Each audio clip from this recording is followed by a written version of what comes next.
여러분 안녕하십니까? 광주 MBC 뉴스투데이 시작합니다. 먼저 오늘의 주요 뉴스입니다. 자치단체들이 유치에 열을 올리고 있는 산업단지들이 사후 관리가 안 되는 탓에 운영되지 않는 곳이 많습니다. 광주 신세계가 제시한 광천터미널 복합개발의 청사진이 공개됐습니다. 백화점 4배 확장과 더불어 47층 규모의 주상복합단지, 특급 호텔 등이 들어설 예정인데 시민단체들은 우려의 목소리를 내고 있습니다. 어제 낮 광주의 한 치과병원에 부탄가스통을 이용한 테러가 일어났습니다. 경찰은 이 치과에서 진료를 받은 70대 남성을 붙잡아 정확한 범행 동기를 조사하고 있습니다.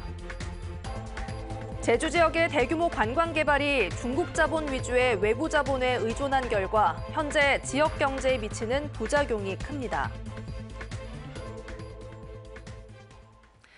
영광 대마산단에 입주한 업체가 전기자동차 공장인 줄 알았는데 알고 보니 정체모를 폐기물만 보관하고 있다는 보도 지난주에 전해드렸었죠. 그런데 이 산단만의 이야기가 아니었습니다. 자치단체마다 일자리 창출과 세수 확충을 내세워 산업단지를 앞다퉈 조성하고 있는데 사후 관리가 부실한 탓에 무늬만 분양률 100%가 부지기수입니다. 주현정 기자가 취재했습니다. 영광군이 이 모빌리티 산업의 메카를 만들겠다며 조성한 대마 전기자동차 일반 산업단지입니다. 2,300억 원대의 생산 유발 효과와 1,200여 명의 고용 유발을 자신했지만 완공 10년이 지나도록 곳곳이 비어 있습니다. 저기는 본사가 다른 데 있어서 물류만 여기도 하니까 가끔씩 가서 물건만 빼가고 하고 저쪽은 아예 우리하고 안 보이는 쪽이라 이쪽은 거의 뭐 없었던 것 같아요. 영광군이 밝힌 산단 분양률은 82%, 가동률은 78%에 달한다지만 빈 껍데기 건물이 적지 않습니다. 장성의 이 농공단지도 분양률 100%에 가동률 97%로 관리되고 있다는 게 장성군의 설명이지만 실제로는 문을 닫는 기업이 속출하고 있습니다. 옛날에보다 절반 이상 줄었지? 그전에보다 지금 업체 수도 많이 줄었고 빈 공장도 많아요. 광주 전남 공동혁신도시의 핵심 배후 산단인 나주 혁신산단도 횡하기는 마찬가지. 산단 분양률은 97%에 달하지만 가동률은 31%에 그치고 있습니다. 근데 실질적으로 가동률을 봤을 때는 빈 공장이 너무 많다는 얘기야. 그러니까 창고형 기업들이 많다 보니까 어떻게 되겠어요? 지방자치단체가 자체적으로 조성해 관리하는 산단은 전남에만 103곳. 특히 농공단지의 경우 대부분 100%의 분양을 자랑하지만 실상은 문의만 100%인 곳이 부지기수인 겁니다. 정부의 관리감독 권한이 있는 국가산단과 달리 일반 산단과 농공단지는 지정부터 분양, 관리에 이르기까지 해당 자치단체의 전권이 있어 실분양률과 가동률 검증이 허술할 수밖에 없습니다.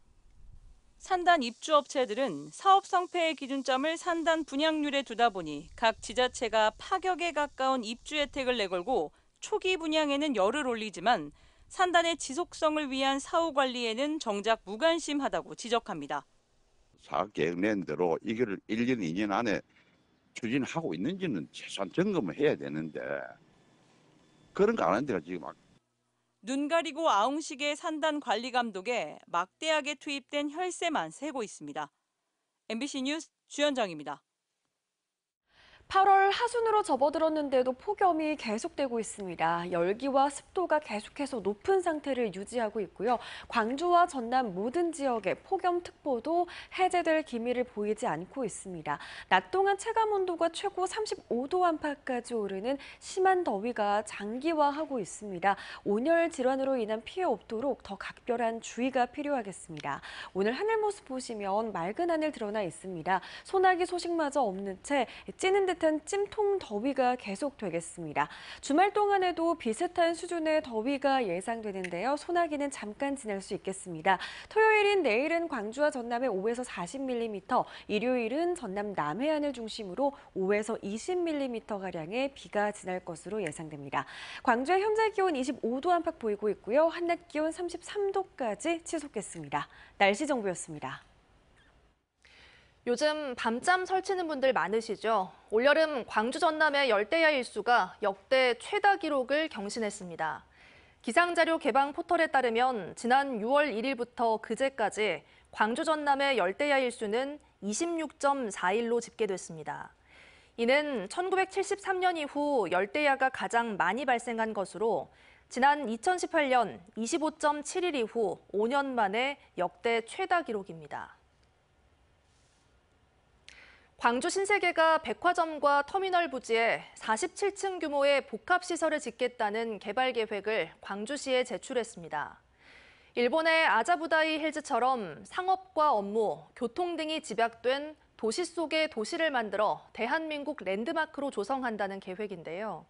하지만 시민단체는 복합 쇼핑몰을 짓겠다더니 결국은 아파트를 짓겠다는 게 아니냐며 반발하고 있습니다.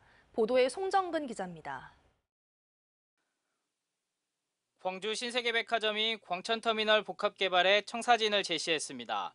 현재 백화점과 터미널 부지를 활용해 문화와 상업, 업무 숙박 등 도시 속의 도시로 만들겠다는 구상입니다. 우선 백화점은 지금의 유스케어 문화관에 신관을 건설해 지금보다 규모가 4배 이상 커집니다. 백화점 신관 바로 옆으로는 40층 이상의 업무시설과 특급호텔, 교육의료시설 등이 들어서고 500세대 규모의 주거복합시설도 함께 들어섭니다. 지상에 위치한 현재의 종합버스 터미널은 업무시설 건물 지하로 들어가고 그 공간은 시민휴식 정원으로 만들어지는데 지금보다 10배가 넘는 규모로 만들어질 예정입니다. 이번 제안서는 가장 선진적인 고밀 복합개발 사례로 평가받는 일본의 아자부다이 힐스 등을 벤치마킹했습니다. 지금 지역이 좀 많이 낙후돼 있는데 학생들이나 뭐 졸업한 사람들도 취업을 또 많이 할 수 있을 것 같고요. 그리고 인프라가 좀 생기면은 광주 발전에 도움이 될 것 같아서. 제안서를 받은 광주시는 60일 이내에 도시계획위원회 등의 심의를 거쳐 협상 대상지 선정 여부를 신세계에 통보해야 합니다. 주거 복합시설 세대수와 공공기여금 규모, 교통대책 등이 앞으로의 협상 과정에서 최대 쟁점이 될 것으로 예상됩니다.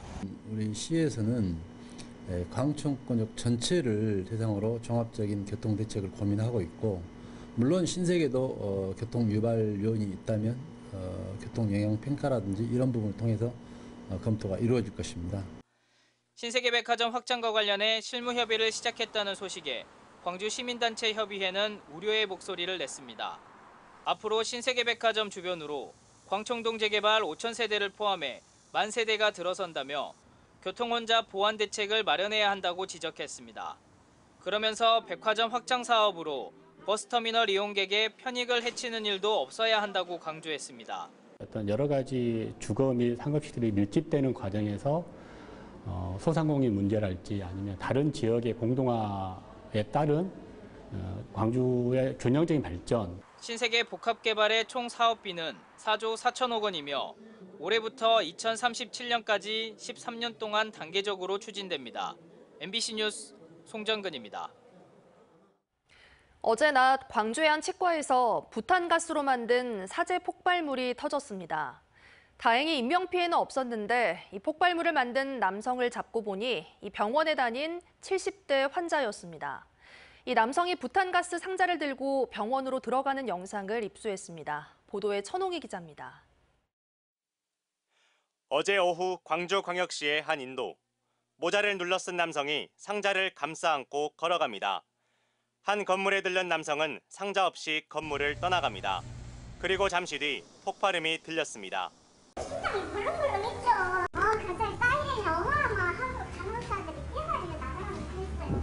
어제 오후 1시쯤 광주의 한 치과 안에서 연기와 불꽃이 치솟았습니다. 남성이 가져다 놓은 상자 안에 있던 부탄가스가 폭발한 겁니다. 폭발 충격으로 치과 천장 마감재가 떨어져 나갔고 집기등이 파손됐습니다. 병원은 점심시간이어서 인명피해는 없었습니다.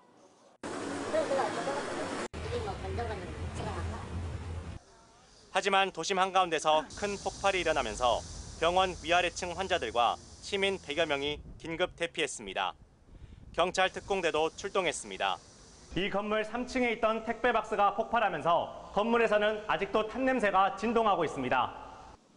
경찰이 사고 직후 주변 CCTV를 확인한 결과 박스를 들고 간 남성을 특정했습니다. 병원 환자이기도 했던 70대 남성은 도망을 쳤다가 2시간 만에 인근 경찰서에 자수했습니다. 술을 마신 상태였는데 진료에 불만이 있어 범행을 저질렀다고 말했습니다. 부탄가스 종류로 본인이 맞는 걸로 주장하고 있습니다. 연화물질하고 같이 있었습니다. 경찰은 이 남성이 술이 깨는 대로 자세한 범행 동기와 과정을 조사한 뒤 방화 혐의 등으로 구속영장을 신청할 예정입니다. MBC 뉴스 천홍희입니다. 폭염 속에 에어컨 설치 작업을 하던 20대 노동자가 숨진 사고와 관련해 유족과 노동단체들이 산업재해 인정을 촉구했습니다. 유족과 민주노총 광주본부 등은 어제 근로복지공단 광주본부 앞에서 기자회견을 열고 이번 사고는 사측의 부실한 대처 속에 발생한 산업재해라고 밝혔습니다. 유족과 단체들은 사고 당시 폭염에 노동자를 보호하기 위한 그늘이나 휴게 공간이 확보되지 않았고 채용 전 안전교육이 이루어지지 않았다며 명백한 인재라고 주장했습니다.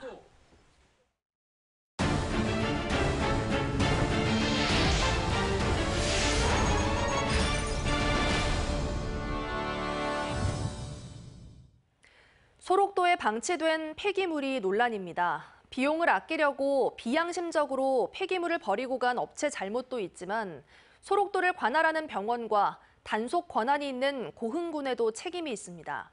방치된 폐기물의 양이 얼마나 되는지 전수조사와 함께 관련 조례를 강화할 필요가 있다는 지적이 나옵니다. 김단비 기자의 보도입니다. 고흥 소록도는 보건복지부 소속 기관인 국립소록도병원이 관할해 관리하고 있습니다. 때문에 이번 폐기물 사태에는 병원의 책임이 크다는 지적이 나옵니다. 멀리 묻은 것도 아니고 관사 바로 옆에다가 했다는 것은 여기에 있는 관계자고 관여가 안 되어 있으면 이런 일들은 일어날 수가 없죠. 하지만 병원은 폐기물이 오래전부터 있었고 잘 몰랐다는 말만 되풀이했습니다. 굉장히 오래된 겁니다. 최근에 생기거나 몇 년 안에 생긴 게 아니고. 고흥군도 책임에서 벗어날 수는 없습니다. 고흥군은 소록도가 보건복지부에 소속돼 있어 불법적인 폐기물 투기가 발생해도 행정에서는 전혀 알 수 없다고 밝혔습니다. 하지만 주민들은 군청에 신고했다고 말합니다.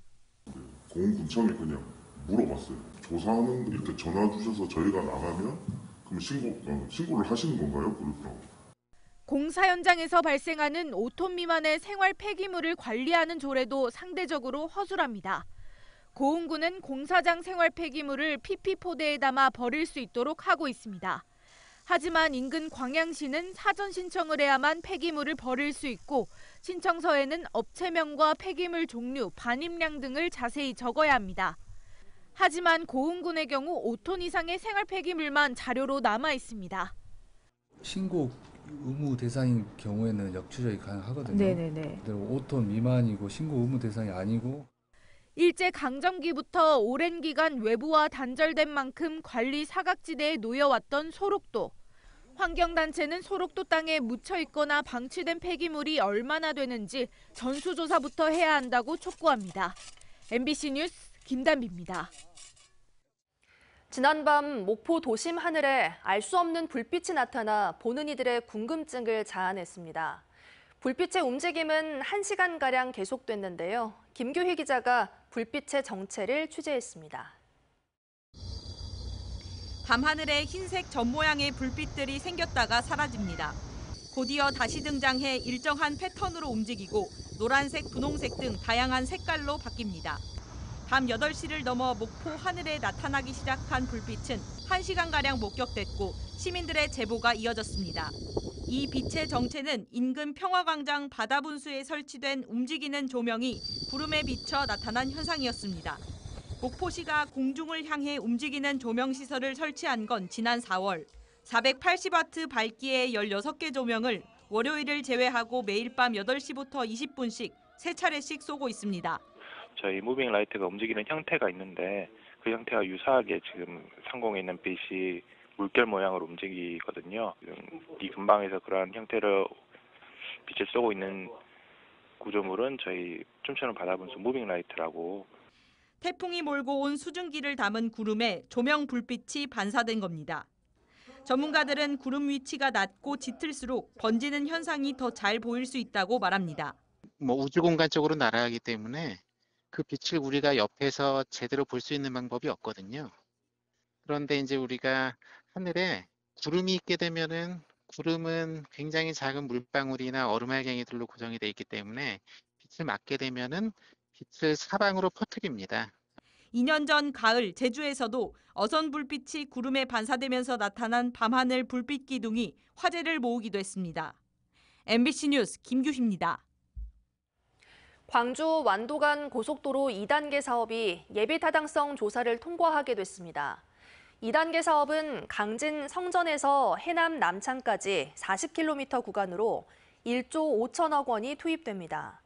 도로가 완공되면 이동 시간이 기존 60여 분에서 20분가량 단축됩니다. 광주에서 강진을 잇는 1단계 사업 구간은 현재 공정률 71%로 오는 2026년 준공 예정입니다.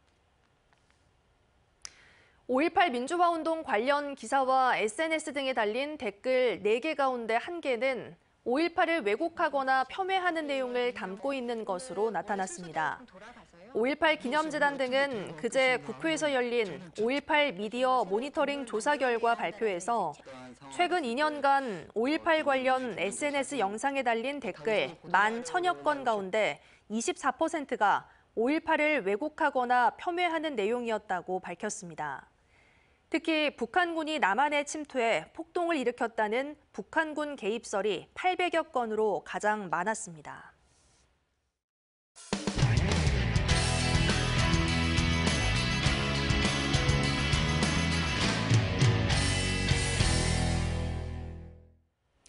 광복절 경축식에서 김진태 강원도지사의 1948년 건국 발언 이후 그 여파가 일주일째 이어지고 있습니다. 강복회가 일제강점기 때 나라가 없었냐면서 김 지사의 주장을 반박하는가 하면 보수 진보단체는 도청 앞에서 맞불 집회까지 열고 대치했습니다. 춘천문화방송 백승호 기자입니다. 지난주 광복절 경축식, 김진태 지사는 일제강점기 때 나라는 없었다라고 말했습니다. 주권이 없지 않습니까? 그분들도 주권이 없었다는 것을 인정합니다. 그런데 국가가 있었다고요?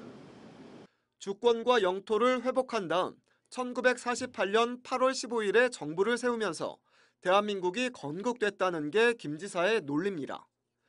김 지사의 발언에 항의하는 뜻으로 경축식 도중 퇴장한 광복회가 일주일 만에 기자회견을 열고 김 지사의 주장을 반박했습니다. 대한민국이라는 국호와 민주공화국이라는 국가의 형태가 갖춰진 건 1919년 4월 11일 수립된 대한민국 임시정부라는 입장입니다. 우리 민족 최초로 민주공화국으로 국민주권 시대가 열린 것입니다.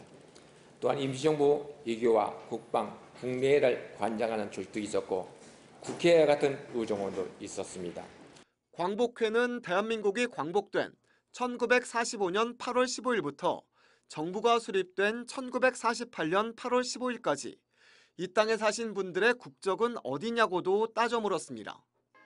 이때 나라가 없었다고 하면 역사와 헌법을 부정하는 것이냐고 되물으며 경술 국치일인 29일까지 김진태 지사의 입장을 요구했습니다. 도지사가 생각하는 대한민국 임시정부는 무엇입니까? 정부도 아닌 일부 친일자나 친민관에 물들은 자들이 이야기하는 것처럼 이등방부를 암살하고 폭탄을 투척한 테러 집단입니까? 강원도청 앞에서는 보수, 진보단체의 맞불 집회도 열렸습니다. 1948년 건국 발언을 옹호하는 시민단체와 김 지사의 발언이 망언이라며 사과를 요구하는 시민단체가 각각 기자회견을 열고 대치했습니다. 대한민국 지켜내는 김진태 지사 지켜내자! 김진태 망언에 대해서 강원도민들에게 공식적으로 사과하라. 취임 이후 내리 3년째 광복절 축사에서 1948년 건국을 언급했는데 이번만 논란이 되는 이유를 모르겠다라고 공식 입장을 밝혔던 김 지사가 추가 입장을 내놓을지 주목됩니다. MBC 뉴스 백소입니다. 최근 충북 충주나 경남 양산 등의 시군이 유튜브를 통한 시정 홍보로 좋은 반응을 얻으면서 전국 지자체들이 유튜브 홍보에 열을 올리고 있습니다. 그런데 인기를 얻기 위해 업체에 돈을 주고 조회수를 높이는 경우도 있다는데요. 홍보 효과를 높일 수도 있겠지만 적절한 방법인지는 의문입니다. 원주문화방송 권기만 기자입니다. 지난 5월 원주시 공식 유튜브 채널에 올라온 자율방범 합동순찰대 홍보 영상입니다. 30초 분량으로 배달원, 상인, 체육관장이 순찰대원으로 나서 시민이 시민을 지킨다는 내용입니다. 이 영상은 3개월 만에 108만 조회수를 기록했습니다. 한 달 뒤에 업로드된 순찰대원 모집 영상도 현재 조회수가 99만 6천 회로 100만 진입을 앞두고 있습니다. 같은 채널에 있는 다른 영상들의 조회수가 대부분 1000회 미만인 점을 감안하면 눈에 띄는 성과입니다. 원주시는 이 영상들이 시민들에게 큰 반향을 이끌어냈다며 보도자료까지 냈고, 원광수 시장은 시민들을 만나는 자리에서 이 영상들의 인기를 언급하기도 했습니다. 그런데 100만 조회가 넘는 인기 영상의 경우 댓글이 통상 수천 건에 이르는 반면 이 영상들의 댓글은 53개와 9개 뿐입니다. 해당 영상이 조회된 지역도 이상합니다. 원주 자율방범대를 알리고 대원을 모집한다는 내용인데 전체 70%가 해외에서 조회됐습니다. 원주시가 업체에 돈을 주고 해당 영상의 조회수를 늘렸기 때문입니다. 2개 영상을 제작하는데 각각 1,000만 원씩, 조회수를 50만까지 올리는데 또 1,000만 원씩, 모두 4천만 원의 예산을 집행한 것으로 확인됐습니다. 원주시는 유튜브를 통해 보다 많은 사람들이 영상을 볼 수 있도록 업체를 통해 노출 빈도를 높이는 하나의 홍보 전략이라고 설명했습니다. 해외 조회수가 월등히 높은 점에 대해서는 단순히 해외에서 예상보다 많은 사람들이 영상을 본 것일 뿐 조회수 조작은 아니라고 밝혔습니다. MBC 뉴스 권기만입니다. 제주의 대규모 관광 개발은 2010년대 이전에는 국내 자본이, 그 이후에는 중국 자본이 주도했는데요. 대규모 관광 개발이 긍정적인 영향을 끼친 측면도 있지만 지나치게 외부 자본에 의존한 결과 제주 경제 전반에 심각한 부작용도 생겼습니다. 제주문화방송 송원일 기자가 보도합니다. 경관이 빼어난 서귀포시 바닷가에 조성된 삼매봉 밸리 유원지. 11만 제곱미터 부지에 온천과 호텔, 콘도를 개발했습니다. 총 사업비는 3,362억 원으로 중국 자본이 투자했습니다. 2010년대 이전에는 국내 자본이 대규모 관광 개발을 주도했지만 2010년대 중반부터는 중국 자본 투자가 빠르게 늘었습니다. 대규모 관광 개발 사업장 38곳 가운데 중국 자본이 투자한 사업장은 모두 10곳. 전체 사업 부지 3,198만 제곱미터 가운데 중국 자본이 개발하는 면적은 28%인 895만 제곱미터. 전체 사업비 17조 2,700억 원 가운데 중국 자본 투자 규모는 7조 500억 원으로 41%를 차지합니다. 중국 자본이 유입되면서 제주로 들어오는 외국인 직접 투자도 급증했습니다. 2000년대 중반까지 1,000만 달러를 밑돌다 2013년부터 급증하기 시작해 2014년 5억 5,400만 달러, 우리 돈 7,400억 원을 돌파했습니다. 2016년과 17년에는 9억 달러, 우리 돈 1조 2천억 원을 넘어 사상 최고 수준을 기록한 뒤 2020년까지 3억 달러 선을 유지했습니다. 2013년부터 8년 동안 43억 5,700만 달러, 우리 돈 5조 8천억 원 넘는 자금이 제주로 몰렸습니다. 제주 지역 땅값은 가파르게 상승했습니다.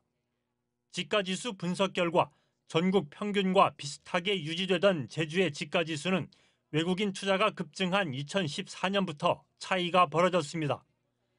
2018년에는 격차가 최대로 커졌고 제주의 부동산 시장은 심각한 과열 현상을 보였습니다. 가파른 지가 상승은 주택 가격과 임대료 급등으로 이어져 자산 불평등을 심화시키고 서민 경제에 어려움을 가중시켰습니다. 토지의 가격이 비싸다라는 것은 지역 주민에 대한 임대료라든지 상가에 대한 임대료가 올라가는 효과가 있기 때문에 긍정적인 효과보다는 부정적인 효과가 더 많다라고 볼 수도 있죠. 더 심각한 문제는 제주에서 발생한 소득이 다른 지역으로 급격하게 빠져나간 것입니다.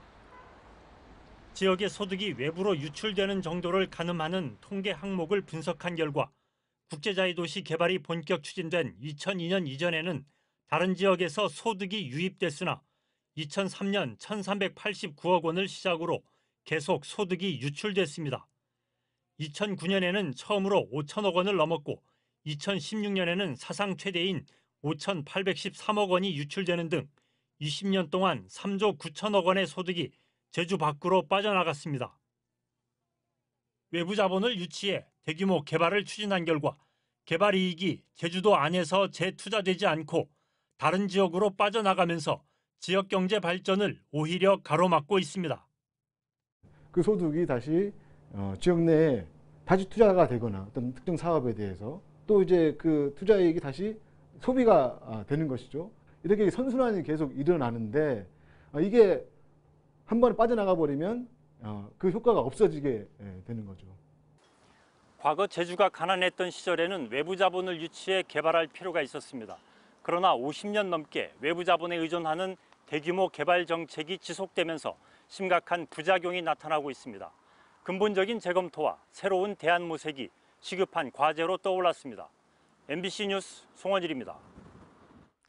8월 하순으로 접어들었지만 폭염은 계속해서 이어지고 있습니다. 열기와 습도가 높은 상태가 지속되고 있고요. 광주와 전남 모든 지역에 내려진 폭염특보 역시 해제될 기미를 보이지 않고 있습니다. 체감온도가 최고 35도 안팎까지 치솟는 무더위가 장기화하고 있는 만큼 온열 질환으로 인한 피해가 없도록 더 각별한 주의가 필요하겠습니다.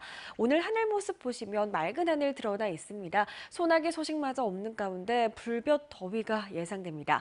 다가오는 주말 동안에는 비슷한 수준의 더위가 예상되고요. 소나기가 잠깐 지날 수 있겠습니다. 토요일인 내일은 광주와 전남에 5에서 40mm, 일요일에는 전남 남해안을 중심으로 5에서 20mm가량의 비가 지나겠습니다.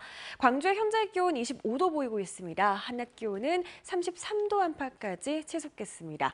해남의 낮 기온 33도, 완도의 낮 기온은 무려 35도까지 오르겠고요. 순천과 광양, 고흥의 낮 기온 34도 안팎까지 오르겠습니다. 바다의 물결은 최고 2m에서 2.5m로 일겠습니다. 다음 주 월요일 비 소식 들어있고요. 체감 온도가 아닌 기온 자체로는 33도 안팎의 더위와 열대야가 조금 수그러들겠습니다. 날씨 정보였습니다. 이상으로 뉴스 마칩니다. 함께해 주신 여러분 고맙습니다. 언제 어디서나 내 손 안의 뉴스. 광주 MBC 뉴스 유튜브 구독으로 함께하세요.